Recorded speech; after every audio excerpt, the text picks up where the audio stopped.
Hi, Deepa Rani Shekar from Transform Life Programs. Love and Light. It is a very ridiculous situation, especially in our country.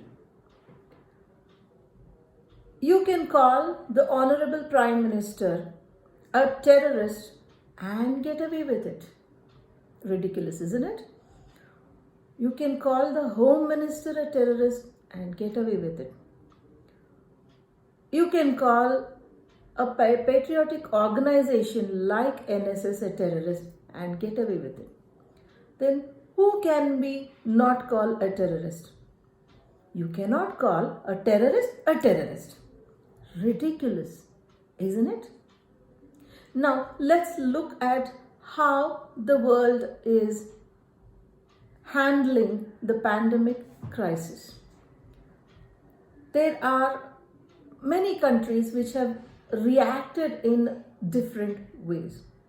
For example, in Italy, the Prime Minister broke down into tears and apologized, saying there's nothing in the government's hands, and expressed helplessness. Very sad, isn't it?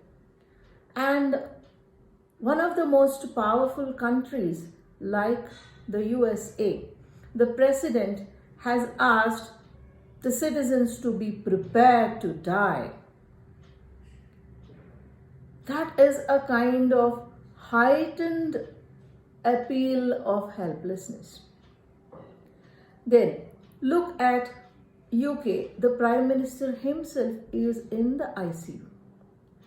And Pakistan, the Prime Minister went ahead of all these countries and has prepared an 80-acre land as the burial ground to bury the dead.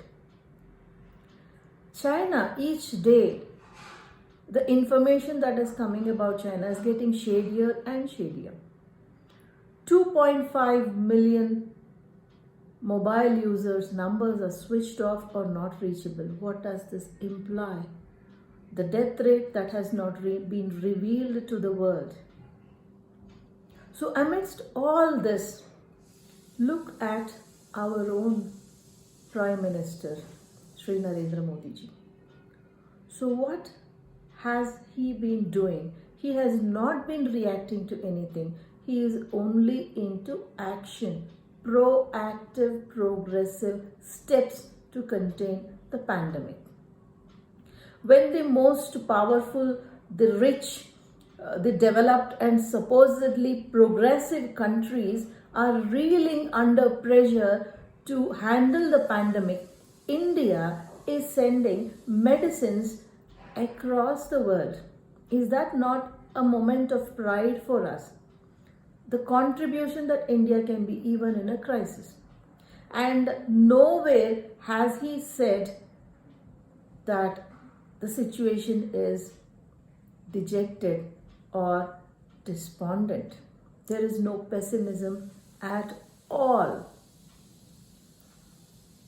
And he called for a lockdown at the right time, which has contained the spread of the disease.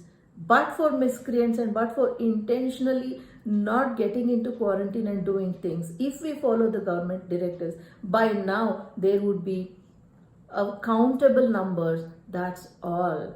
So it is well under check, and he is doing, in a country as densely populated like India, if things were not under control, by now it would be mass graves. We are not there yet. We are still hopeful. There still are people who are getting into the phase of recovery. All that our Prime Minister is asking, requesting us is to stay home and stay safe. Is it something to ask for too much, dear friends? Got to think about it when the police, the medical fraternity, the cleaning agencies are risking their lives, their families are risking the point that they might become secondary contacts, and they are braving it out for us in the field. The least we can do is stay home, pray for their safety, and see that the humbug of staying away, staying home ends as soon as possible. That is in our hands. The more we obey the directives, the faster we are going to come out of this phase. So thank you for joining me. Deepa Rani Shekar from Transform Life Programs. Love and light.